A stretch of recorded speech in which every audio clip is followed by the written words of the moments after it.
para que no diga tantas incoherencias hoy. ¿No? ¿Todos son de casa? Nadie, de verdad. Bienvenido.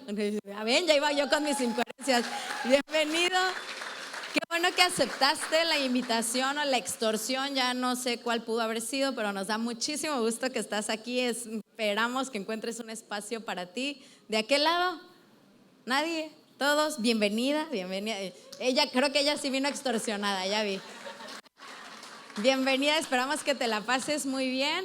A mi suegro, el pastor Armando, les manda saludos el día de hoy por una emergencia. Tuvo que salir por carretera. Él está muy bien, la familia está muy bien. Fue a estar con una familia amiga. Entonces, ora por ellos y ya sabes, no hay quien predicar. ¿A quién mandan?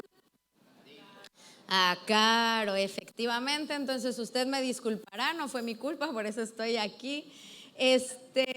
¿Y qué te parece si saludamos a los que no vinieron? Los que están en redes sociales, les vamos a decir, cuando yo les diga saludemos a los de redes sociales, ustedes bien fuerte tienen que decir hola, ¿ok? ¿Sí? Le damos la bienvenida a las personas que nos están viendo por transmisión y la iglesia les saluda. Yeah, muy bien. Entonces, ¿qué te parece si empezamos? ¿Está bien? ¿Sí? Acuérdate que me gusta saber que estás ahí, ¿verdad que sí? Sí, porque lo que usted no sabe es que las luces no nos dejan de ver más que la segunda o la tercera fila. Para allá atrás ya no veo nada. Entonces llega un momento en el que si usted se queda callado, pues es como si uno hablara solo. Y digo, yo sé que de repente hablo sola y estoy medio loquita, pero pues no me haga sentir tan loquita, ¿no? Sí están ahí, ¿verdad? Sí existen, ahí están. Bueno, hoy quiero compartirte una palabra. En la mañana, a las 9 de la mañana yo les preguntaba, ¿cuántos están cursando ADL hoy? No sea cobarde, valiente. Aunque esté siendo zarandeado, ahí está medio. ¿Cuántos ya cursaron ADL en algún momento de su existencia? Bueno, esta es la razón por la cual uno lee su Biblia y hace devocional. Porque cuando el pastor dice, me tengo que ir, alguien tiene que salir al quite. Quiero compartirte esta palabra que hace unos 4 o 5 años aprendí, conocí. Para los que no conocen mucho mi contexto, he batallado por muchos años con problemas, con enfermedades mentales, con depresión y con ansiedad. Y de verdad ha sido una tras otra y una locura. Así que cuando digo que estoy loca, sí es en broma, pero también es de verdad, es literal. Entonces, en alguno de estos momentos de mi vida en los que estaba teniendo muchos problemas con ansiedad, esta ansiedad que no te deja dormir, pensando que viene lo peor de lo peor de lo peor, y al final del día pues no llegaba, pero uno piensa que va a llegar. Dios hablaba a mi vida esta palabra y de repente esto fue una paz para mi vida en ese momento. Y ya sabes que cuando me clavo con una cosa, pues ahí estoy como cuchillito de palo. Y este año me puse a estudiar el libro completo nuevamente y resulta que aparecieron otras cosas. Y les compartía que dentro de esto sí efectivamente dio paz a mi vida en ese momento, pero en esta temporada de mi vida, esta palabra nuevamente que ya había leído, pero que se le añadieron algunas cosas, me dieron una paz, pero una paz de esas como que de cuando te resetearon. ¿Alguien tiene hijos? Chamacos corriendo, brincando y así, y nada más no se están quietos y están grite y corre, hasta que uno se cae, choca y eso, ¿cierto? Y después de eso, ¿qué hay? Bueno, ese tipo de paz fue la que me dio esta palabra y hoy la quiero compartir contigo, porque sí es justamente como que esa paz te resetea, y la realidad es que no es porque uno decida calmarse, sino que es como te calman, ¿no? Entonces pues ya no tienes de otra y es como que en lo que empiezas a agarrar señal, pues estás tranquilo, ¿no? Entonces esa fue la paz que me dio, porque ya después como de meditarla me di cuenta que Dios es bueno, muy, muy bueno, pero a veces estamos esperando una verdad, una bondad como muy cristianoide. Entonces, ¿qué te parece si oramos para empezar y le damos. Señor, muchísimas gracias por este día, gracias por este grupo de hombres y de mujeres que ha determinado este tiempo para encontrarse contigo.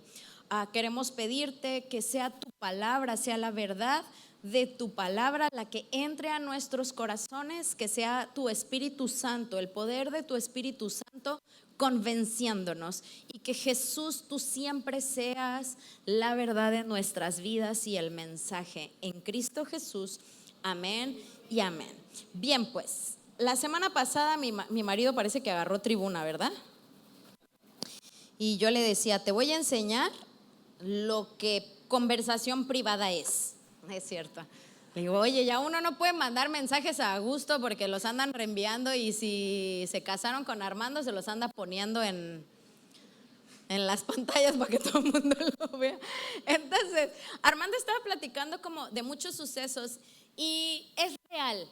Han sucedido muchas cosas muy duras, muy fuertes a nivel mundial, y conversábamos con un grupo de amigos y decíamos, ¿qué es lo que está pasando? ¿Es que de verdad hay peores cosas en el mundo que están sucediendo? ¿O por qué parece que ahora es peor que antes? Y platicábamos sobre eso con respecto a redes sociales y decíamos, bueno, la posibilidad es que como ahora todo mundo dispone de una cosita como estas y está viendo que alguien está atropellando a otro individuo, en lugar de ir a auxiliar al individuo, ¿no? Entonces yo le decía, no sé si esa es la situación, que en la actualidad todos con un teléfono como estos son influencers y se la pasan, ahora sí todos se volvieron reporteros, periodistas, cronistas y andan redactando todo. Entonces yo le decía, no sé si es de verdad que hay demasiadas cosas sucediendo o que ahora hay demasiadas personas informando, ¿verdad? Entonces le digo, no sé si es Chana o Juana, pero lo que sí sé es que eso genera mucha incertidumbre, mucha inseguridad en nuestras vidas, y si estás medio Lucas como yo, pues entonces otro tipo de problemas, ¿sabes? Y entonces llegas como a esta etapa en la que tú dices, bueno, ¿creo o no creo? ¿Qué es lo que está sucediendo? Y ahora nos vemos no solamente en la necesidad de decir, bueno, ¿qué es lo que estoy mirando? Es a saber si es real o no es real, ¿no? O sea, que si esa nota es verídica o no es verídica. Mi mamá una vez mató a Julio Iglesias en una cosa de no sé qué, y yo, no, mamá, creo que así no fue. O sea, a ver, ¿qué noticia viste? Y cuando me muestra el video, y yo, no, mamá, eso no es real, ¿no? O sea, cositas a todo mundo. Yo creo que ya a este punto ya es como, híjoles, ¿en qué noticiero lo viste? Mi marido es fan, de repente llega, oye, leí no sé qué, le digo, oye, ¿de dónde lo sacaste? Porque ya sé que no es verdad, de los noticieros que él ve no sirven. Entonces, en esa temporada de mi vida, una palabra que me sostuvo, la quiero compartir contigo. Y para los alumnos de ADL que no han leído su Biblia hoy, bueno, pónganse a apuntarlo y les puede contar como devocional. Entonces, ahí va, en Hebreos 6, en el versículo 19 dice, esta esperanza es un ancla firme y confiable para el alma. Dice, nos conduce a través de la cortina al santuario interior de Dios. Dice, esta es el acercarnos a Dios, el estar. Y quiero platicarte sobre lo que un ancla es. Dice la Biblia que es un ancla firme y confiable, ¿para qué? Para el alma. Una de las cosas más volátiles y cambiantes que como seres humanos tenemos son nuestra alma. Estamos muy contentos, muy enojados. Si no viste la serie de Intensamente, vete a YouTube y mírala. Nuestras emociones nos juegan muy malas pasadas, y es lo que yo te decía. Cuando tenemos problemas de ansiedad, y aunque no los tengamos, en más de una ocasión hemos estado preocupados o le hemos estado dando vuelta a ciertos asuntos, y ya tienes el diálogo aquí en la cabeza y tú ya sabes qué vas a contestar, qué vas a decir, qué vas a hacer, y lo traes aquí dándole vueltas. ¿Y qué crees? Nunca pasó. Pero nos preocupamos igual, nos enojamos igual, nos reímos igual por lo que sucedió. ¿Dónde? a nivel emocional, a nivel de tu mente. Nunca sucedió. Entonces, cuando Hebreos nos dice que el ancla es ¿para qué? Es decir, es como para que esta onda se sujete, ¿sabes? Y dice que esta es la confianza, que Jesús, que dice, nos conduce a través de la cortina al santuario interior de Dios. Si tú te vas al Antiguo Testamento, tú te vas a encontrar que antes, para acercarte a Dios, tú tenías literalmente que ir al templo. Y el templo estaba divididas por ciertas etapas. Y había un lugar que se conocía como el lugar santísimo. Entonces imaginémonos que esto es el tabernáculo. Y entonces te ibas a donde estaban todos los que podíamos estar, o sea, todos los pecadores. Porque si tú te ibas acercando y no tenías el nivel de santidad necesario, pelas. Imagínate llegar un domingo y ver caer a la gente. Ese era pecador. Pues eso pasaba en ese entonces. Entonces, dice la Biblia, dice que corre a la cortina interior. Entonces, imaginémonos que todo esto es una cortina y detrás de eso era donde estaba la presencia de Dios.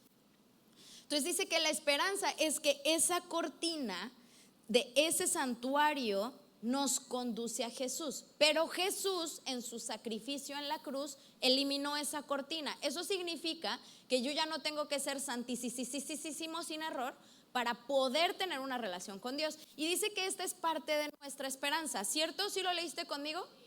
Que Él está, que es un acceso directo, ¿sabes? Es como si tuvieras una sala de emergencia en tu casa.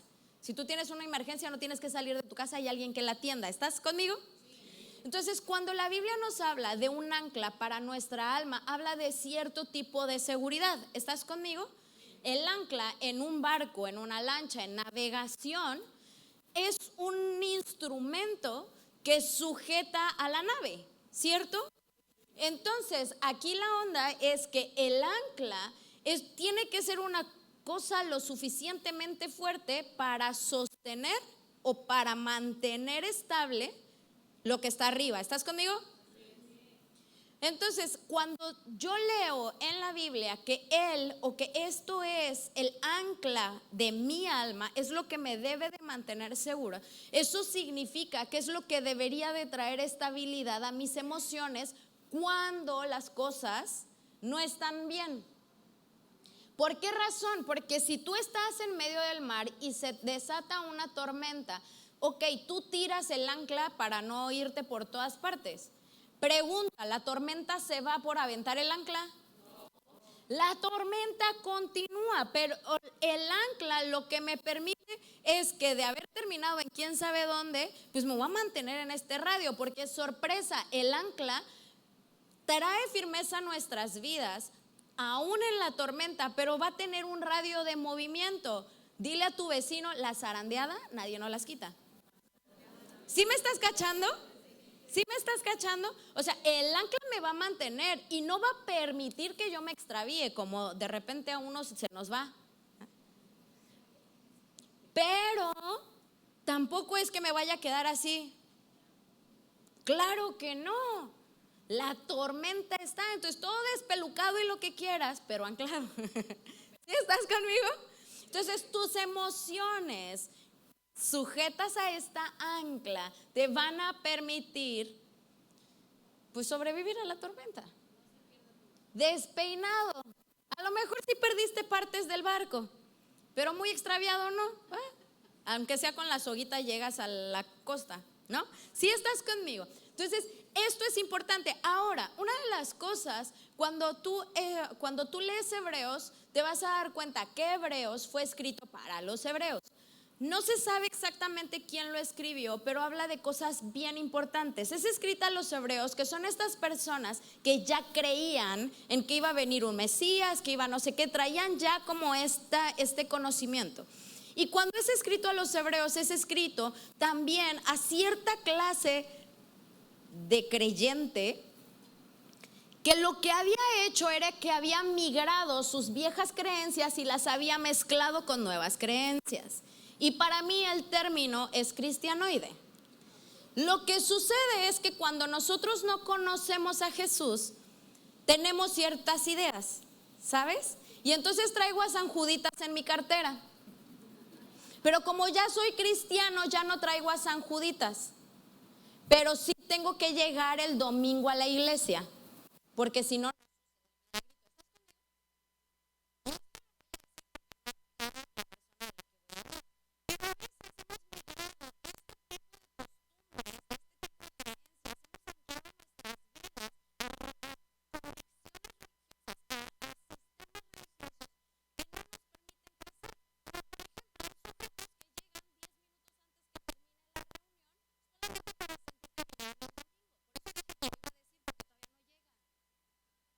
¿Estás conmigo?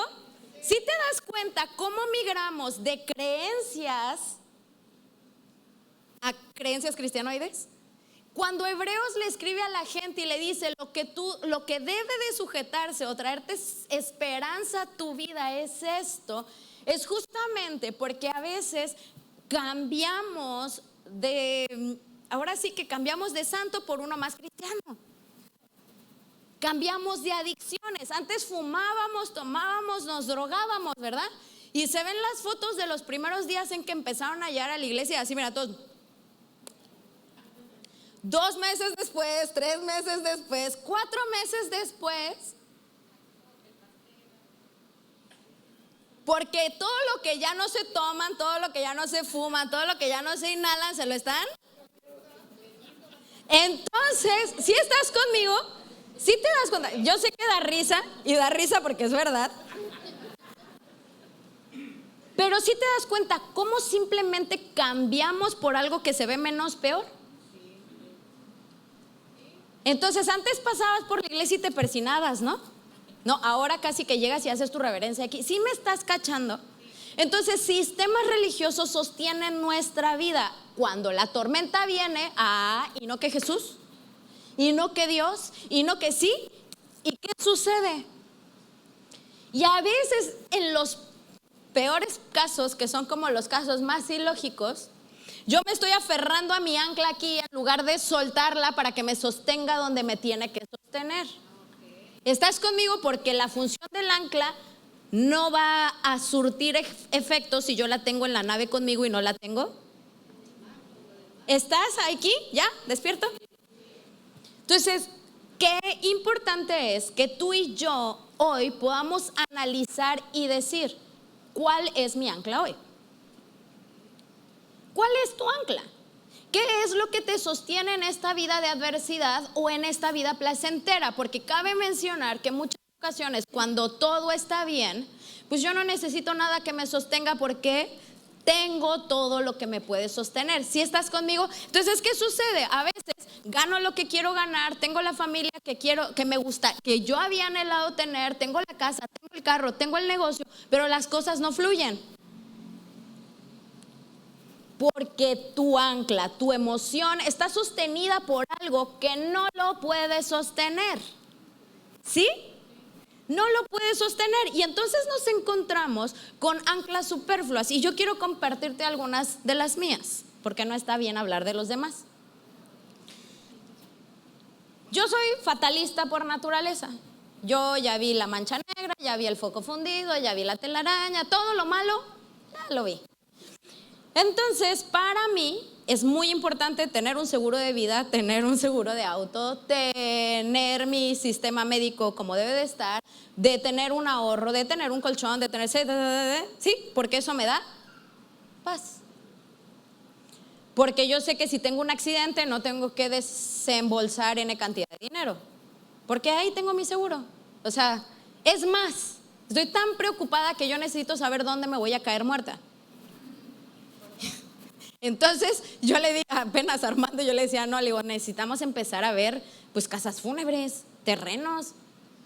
Y Armando se burlaba y me dice, oye, no tenemos ni terreno propio para vivir, pero tú ya estás buscando el terreno para morirte. O sea, ¿qué onda con tu vida? Ese es mi nivel, date cuenta. Ahora, la pregunta, ¿dónde está mi alma? ¿Dónde está mi ancla? ¿Cuál es mi seguridad? Es tener un plan B si algo malo ocurre, ¿verdad? Sí, habla mal de mí, no te preocupes, te estoy dando permiso. ¿Verdad que sí? O sea, esa es la seguridad. Ahora, han sucedido efectivamente cosas a nuestro alrededor que nos han dejado pensando en muchas cosas. Y yo le decía a Armando, ok, tengo seguro de vida, tengo seguro de gastos médicos, mi auto está asegurado. Y yo decía, pero ¿y si tú te mueres? Yo decía, ¿qué voy a hacer? Y ya sabes que uno no es fatalista, pues me fui. Aventé el ancla, pero olvidé amarrarle la soga. Entonces yo le decía a Armando, le digo, ala, yo conozco a mi marido desde que tengo 14 años y llevo 10 años de casada. Entonces para mí era, no sé ni siquiera quién soy sin él. ¿Estás conmigo?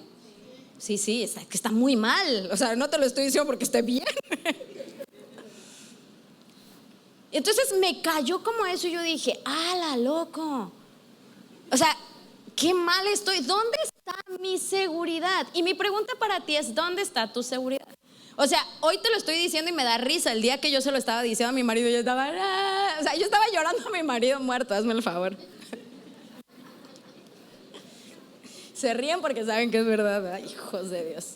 Entonces, mira, la Biblia, cuando habla a Hebreos, les habla a dos tipos de persona. A esta persona que tiene su seguridad en lo físico, pero también le habla a este tipo de persona que considera que es el ancla.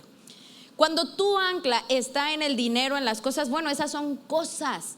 Pero en muchas ocasiones, y por eso te digo o te comento lo de mi marido, es que en muchas ocasiones hay anclas en nuestra vida que requieren perfección: familia, amigos, hijos, parejas.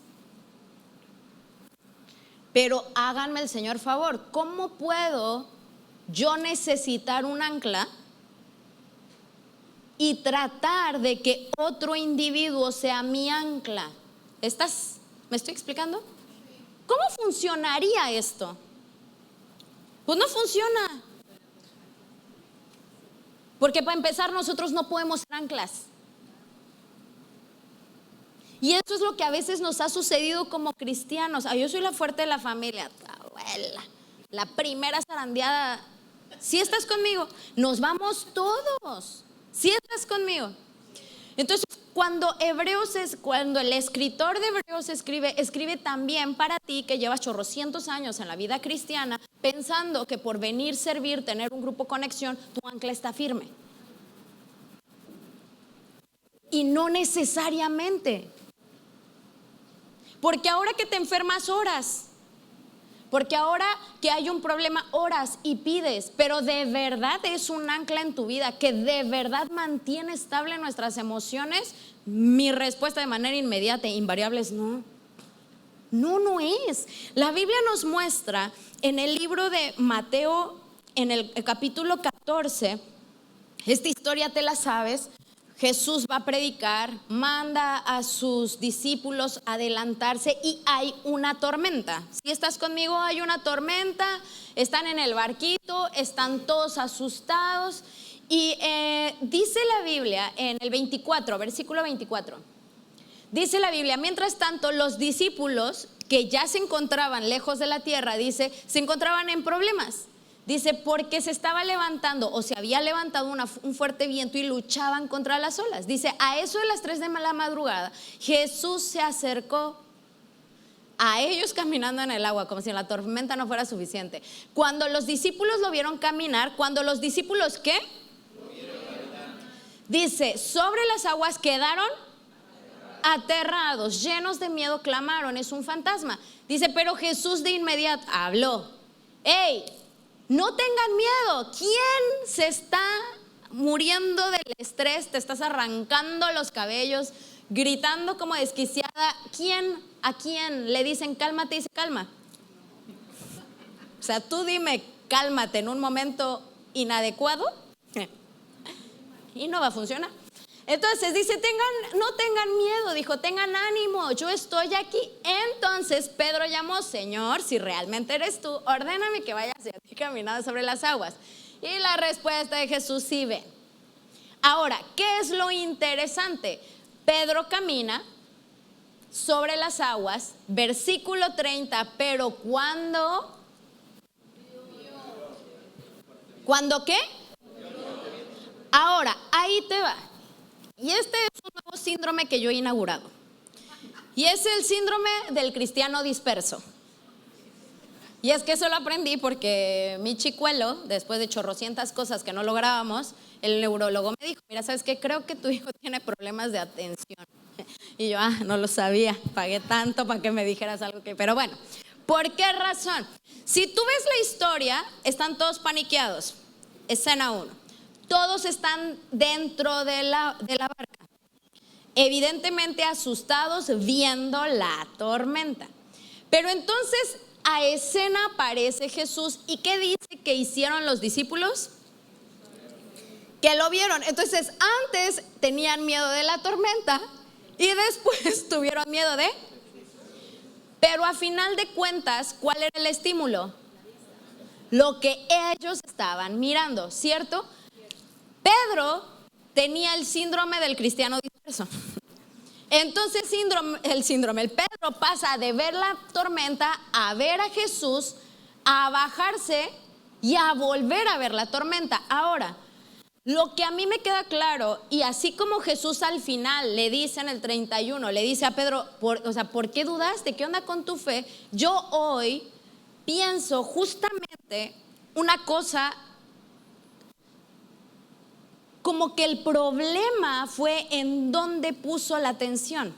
¿Sí estás conmigo? Porque en el momento en el que él puso su atención únicamente en Jesús, caminó. Pero segundo siguiente, porque no creo que haya pasado un minuto, se acordó de la tormenta y miró la tormenta. Y posiblemente yo me imagino una escena en la que está el barco, la zarandeada y Jesús, que posiblemente ni siquiera se veía claramente, ¿sabes? No veía certero, no veía seguro, y esa es la razón por la que los discípulos se asustan. Digo, además de que ver a un fulano caminando sobre el agua debe ser impresionante. Entonces el problema, yo lo leía y yo decía, bueno, es que el problema de Pedro fue su dispersión. Cuando me explicaban sobre el trastorno de atención y de hiperactividad, me hacían ver que el cerebro de los seres humanos generalmente funcionan pues lineal, de A a B, así, lineal.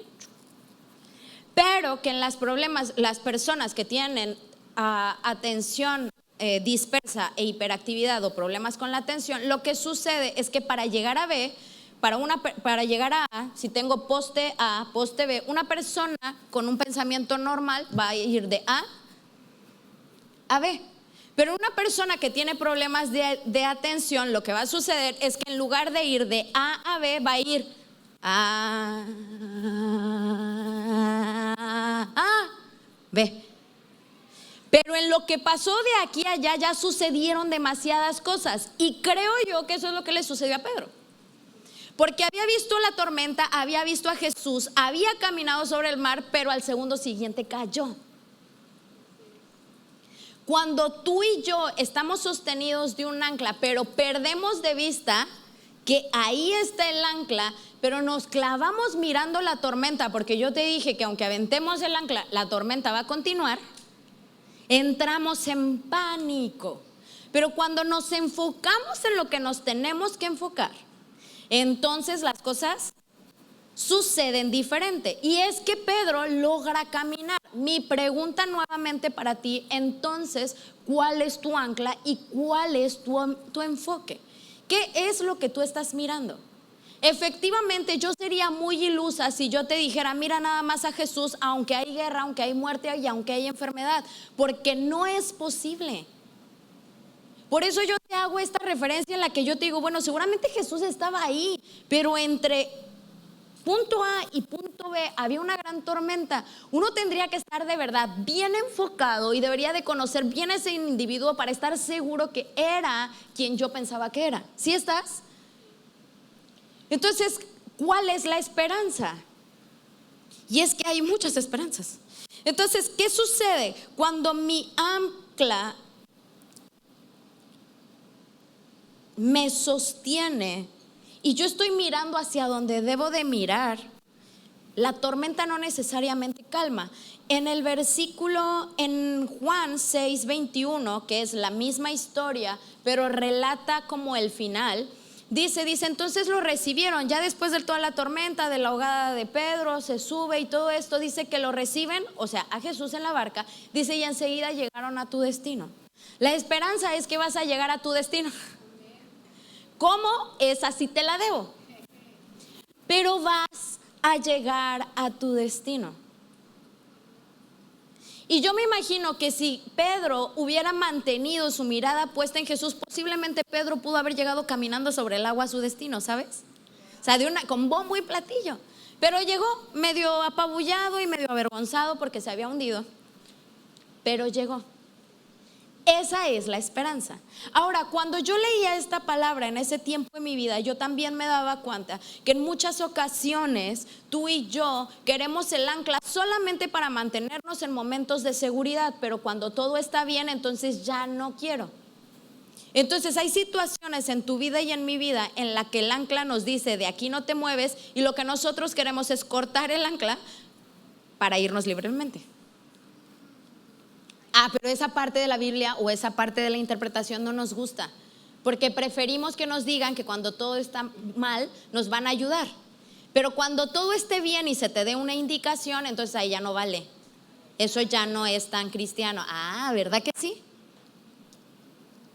Y entonces viene la segunda parte. ¿Te acuerdas que te había dicho? La había leído la primera y luego leí esta segunda ocasión, y Dios me mostró unas cosas bien interesantes.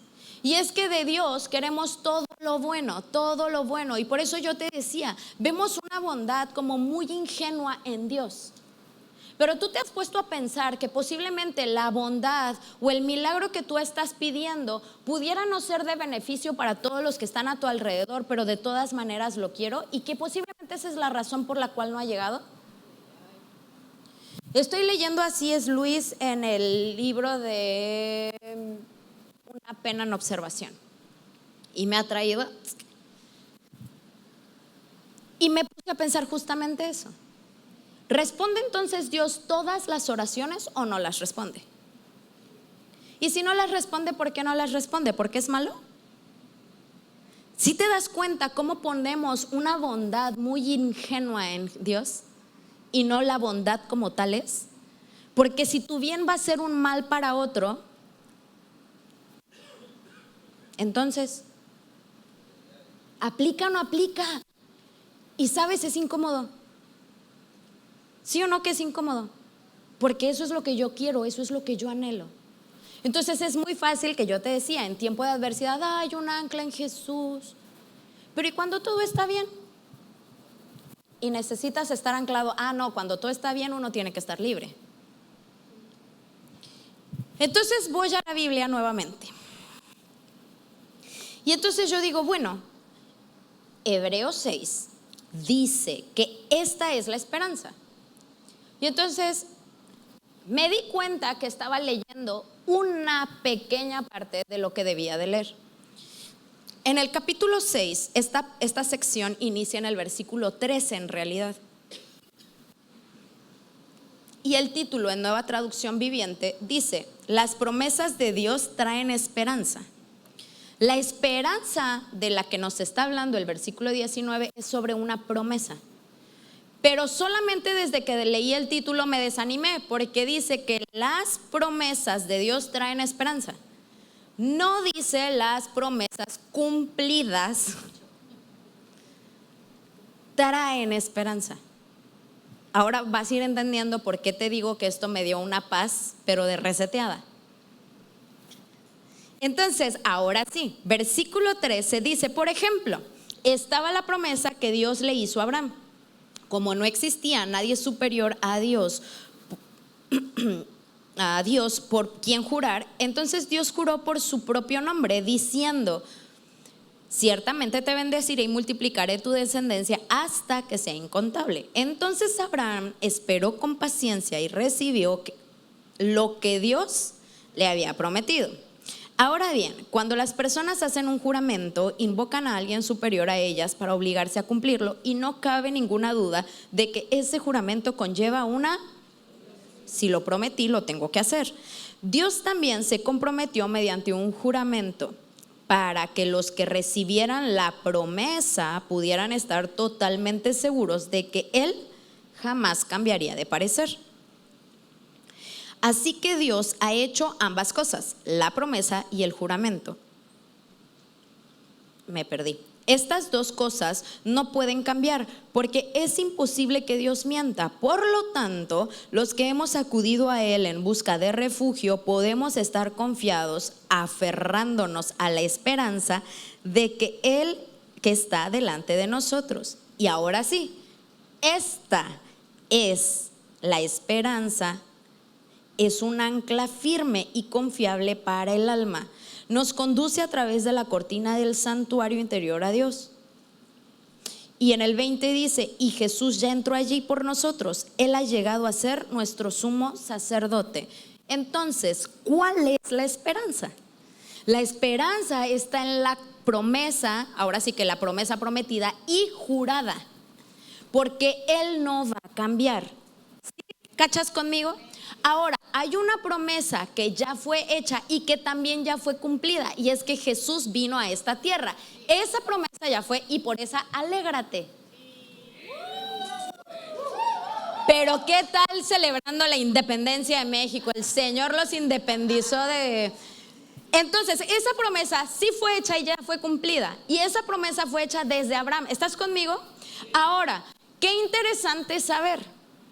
Dice que para quien fue hecho la promesa. Cuando tú lees la promesa de Abraham, te vas a dar cuenta que Dios habla y le dice: esta promesa es para ti, pero por ti y por esta bendición que yo te estoy dando a ti, tú, los tuyos y las demás naciones están ahí, estás añadido tú. Tú y yo somos los añadidos a la promesa.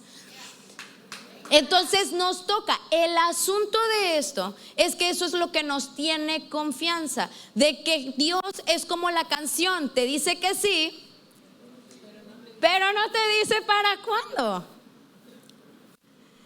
Y esto es lo interesante, porque efectivamente, cuando tú y yo estamos buscando seguridad en algo, estamos buscando seguridad en lo tangible. Ah, sí, yo llegué que Dios le hizo un milagro a fulano de tal, pero ¿y si el milagro no llegó a tu vida? Entonces ya no es ancla, ¿o cómo? ¿Sí estás conmigo?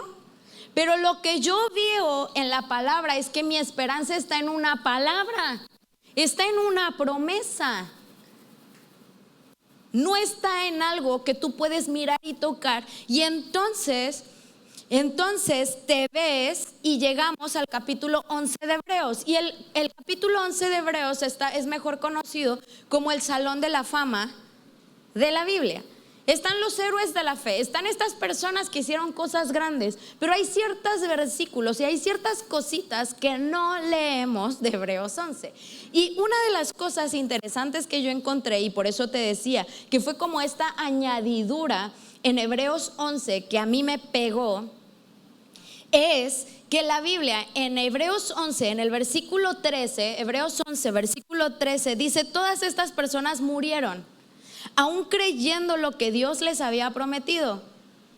Hebreos 11:13 dice: todas estas personas murieron, aún creyendo lo que Dios les había prometido. Dice: y aunque no,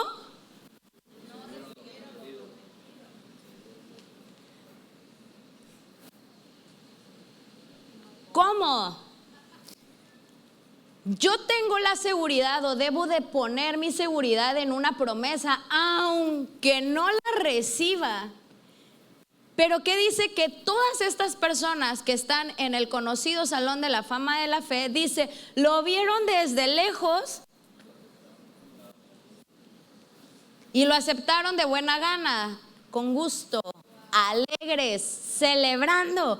Coincidieron que eran extranjeros y nómadas en este mundo, que no pertenecían aquí. Porque ¿qué crees?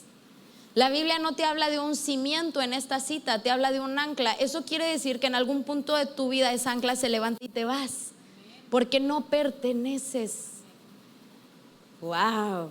¿Ya vieron por qué sí es un reset? ¿Por qué un reseteo? ¿Por qué? Porque ahora dice que todas estas personas, sí, las personas de las que tú y yo predicamos, las personas que hicieron milagros, dice que algunas de ellas se les prometieron cosas y que no las vieron. Y entonces, ¿me ayuda Pablo? Entonces yo quiero mostrarte ahorita, para terminar, justamente esto. Que lo que tú y yo necesitamos comprender es que lo que necesitamos para tener esta ancla firme es una fe. Y Hebreos 11:1 en Reina Valera 60 dice que la fe es la certeza de lo que se espera, la convicción de lo que no se ve. En Nueva Traducción Viviente, Hebreos 11:1 dice: la fe demuestra la realidad de lo que esperamos. Es la evidencia de las cosas que no podemos ver. Pregunta: ¿para qué me preparo yo literalmente, Carolina, después de lo que yo te he dicho? ¿Para qué me preparo?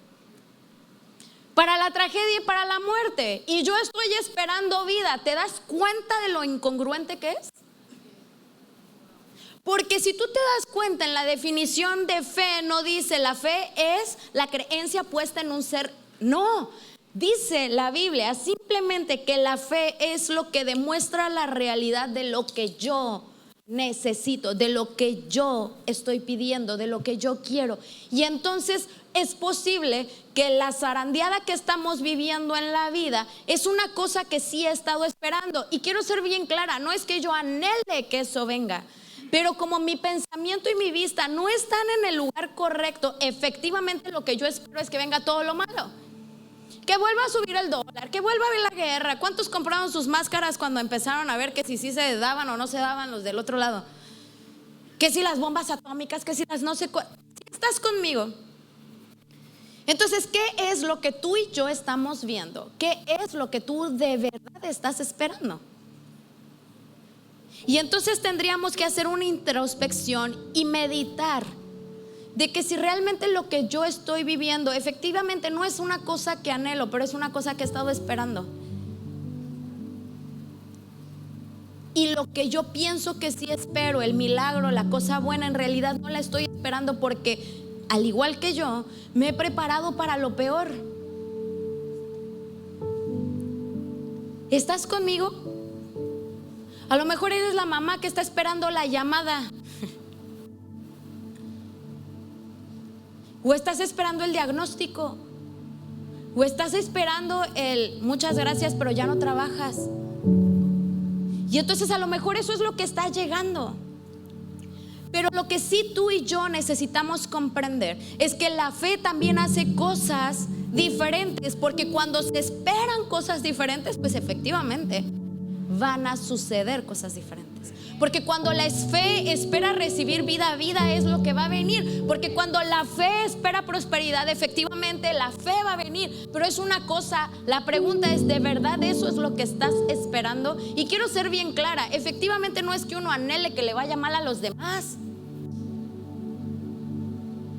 pero estamos viendo tantas cosas y Jesús está parado ahí en medio de la tormenta, pero la tormenta es tan fuerte que ya no nos es muy clara la visión de Jesús.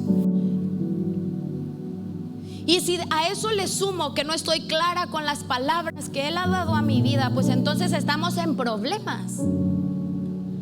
Porque entonces no tenemos esperanza en un mundo sin esperanza. No tenemos esperanza en un mundo que no tiene vida. No tenemos esperanza en un mundo desértico.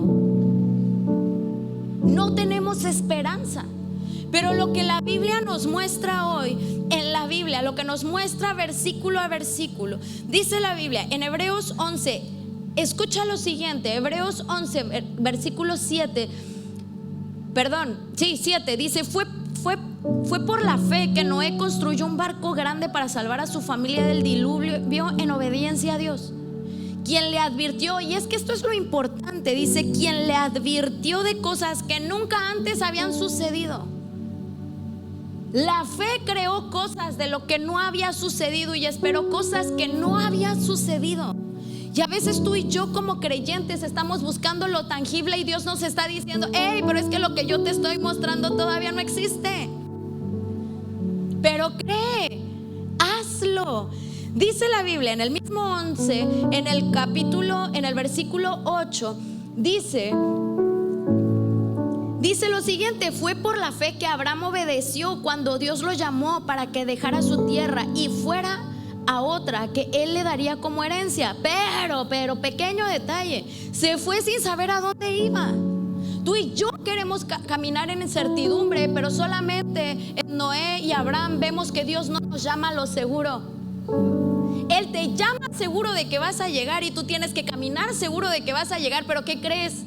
Posiblemente en el camino te van a llamar loco y posiblemente en el camino te extravíes porque no sabías a dónde ibas. Pero la promesa, la esperanza en la promesa solo se alcanza así. Y entonces dice la Biblia en el versículo 11 y 12, dice, fue por la fe que hasta Sara pudo tener un hijo a pesar de ser estéril y demasiado anciana. Ella creyó que Dios cumpliría la promesa. Así que una nación entera provino de este solo hombre, quien estaba casi muerto en cuanto a tener hijos. Una nación con tantos habitantes que, como las estrellas de los cielos y la arena de la orilla del mar, es imposible. Una nación salió de la esterilidad. Eso es lo que la fe hace. Y entonces, ¿cómo recibiremos una promesa si yo estoy aferrada a mi diagnóstico o a lo que yo sé que soy o a hacer lo que tengo? Porque hasta donde voy, nada de esto era posible. Pero hoy predicamos en eso, y a lo mejor para ti y para mí, estando sentados sabiendo el final de la historia, es fácil. Pero te quiero decir que tú estás escribiendo tu historia y no tienes la certeza de a lo mejor cómo va a ser, pero tú hoy tienes la certeza en la palabra de que si dijo que iniciaras, caminaras, avanzaras, construyeras, de alguna manera, zarandear a lo mejor como los discípulos o no, vas a llegar si de verdad eso es lo que estás esperando que suceda. Entonces, y ahí viene esta parte. En el versículo 13 dice la Biblia, en el versículo 17 dice la Biblia, fue por la fe que Abraham ofreció a Isaac en sacrificio cuando Dios lo puso a prueba. Abraham, quien había recibido la promesa de Dios, escucha, estuvo dispuesto a sacrificar a su único hijo Isaac, aun cuando Dios le había dicho, es el hijo mediante el cual procederán tus descendientes. Pero Abraham sabía una cosa. Abraham llegó a la conclusión de que si Isaac moría, Dios tenía el poder para volverlo a la vida. Y en cierto sentido, Abraham recibió de vuelta a su hijo de entre los muertos. Y es por este Abraham y es por este Isaac que yo me atrevo a decirte que a veces tú y yo, cuando todo está bien, entonces mejor decidimos cortarle la soguita al ancla. Porque posiblemente Dios nos ha pedido la promesa que ya nos entregó, pero estamos amando más la promesa que al Dios de la promesa. Y entonces Dios dice, qué buena onda, pues lo bonito y lo buena onda, si lo quieres. ¿A costa de qué? Pero ¿qué nivel? ¿Qué nivel de Abraham? ¿Qué nivel de Abraham? Que había sacrificado en su corazón. Isaac había sido sacrificado en el corazón de su papá, cuando él era la única manera en la que se iba a cumplir la promesa de que iba a haber una nación. De la esterilidad a matar el único fruto vivo. Pero es que esa es la clase de fe que no queremos vivir. Esa es la tormenta que no, pero sí queremos cantar las victorias. Si queremos declarar las victorias, y es muy fácil declarar la victoria cuando no es mi enfermedad. Es muy fácil declararla y bendecir cuando no es mi hijo el que se está muriendo. No es difícil cuando tengo que orar por la quiebra de alguien más. ¿Por qué? Porque no es la mía. Pero lo que yo estoy viendo en la Biblia es justo esto. Y entonces nosotros podemos continuar. Moisés, en el versículo 24 dice la Biblia, dice, fue por la fe de Moisés, cuando ya fue adulto, rehusó llamarse hijo de la hija de Faraón. Prefirió ser maltratado con el pueblo de Dios que disfrutar de los placeres momentáneos del pecado. Y en el versículo 26 dice, consideró que era mejor sufrir por causa de Cristo que poseer los tesoros de Egipto. Y es que Moisés se pudo haber puesto en la posición de decir, oye, me quisieron matar una vez, me salvaron y ahora quieres que yo viva con el esclavo si Dios ya me dio el milagro. Y sonaría justificable, ¿sí o no? Pero la fe hizo que Moisés renunciara a su milagro inicial, que había sido sobrevivir. Había renunciado al título de la realeza, había renunciado a los derechos que se le habían otorgado. Sí, por ser esclavo. Por la fe. Si te das cuenta, y por eso yo te decía y me atrevo a decir que cuando las aguas tranquilas están, efectivamente uno quiere eso. Mejor navegar y continuar en aguas tranquilas, que todo esté bien, que todo nos vaya bien. Pero lo que yo veo es que efectivamente cuando viene la tormenta va a venir un tiempo de paz, va a venir un tiempo de bonanza, pero para continuar creciendo, para seguir adelante, uno tiene que pasar la tormenta otra vez. Y es por la fe. Y la Biblia nos muestra en el versículo 31, dice la Biblia, dice: fue por la fe que Rahab, la prostituta, no fue destruida junto con los habitantes de su ciudad, que se negaron a obedecer a Dios, pues ella había recibido la paz, en paz a los espías. La fe permite salvación a los indeseables. Y con esto termino. Y quiero invitarte que te pongas de pie. Y que hoy en tu cabeza, escúchame, en tu cabeza no esté todo lo que no tienes y todo por lo que has orado. Que hoy en tu cabeza esté justamente esto, lo que la fe es. Lo que la fe es. La fe crea cosas que no existían. La fe te mueve de tu lugar aunque tú no sepas a dónde vas ni cuándo llegas. Y quiero invitarte que como un acto de fe hoy tú puedas levantar tus manos. Cierra tus ojos, para si tú te sientes cómodo, cierra tus ojos y como un acto de fe puedas levantar tus manos y decirle: yo no sé si estás en el camino y tú digas: gracias porque ya llegué. Yo no sé si tú estabas creyendo por qué, por sanidad. Entonces muévete como si esa sanidad hubiera llegado. Agradece porque ya llegó. Escucha, agradece porque ya está ahí. Agradece porque aunque tú no lo puedas ver, tú sí sabes lo que esperas. Y tú sabes que hoy la esperanza está en eso, que si Él lo dijo, Él lo va a hacer. Y la mayor de las bendiciones y la mayor de los milagros lo recibiste en Cristo Jesús. Entonces solo por eso tienes una razón para levantar tus manos y decir: gracias. Gracias porque no me encuentro en el punto A. Gracias porque hoy mis hijos están en otro nivel. Gracias porque ese hijo no nacido ha traído vida en alguien más. Levanta tus manos y di gracias. Y aún en ese dolor, hoy tú puedas decir, tú puedas mirar y darte cuenta que a pesar del dolor, de la enfermedad, de la muerte, Él sí ha estado ahí. Ha sido zarandeado, pero Él ha estado, ha permanecido, ha sido fiel. Levanta tus manos y canta y agradece. Que si es una buena temporada, si es una mala temporada,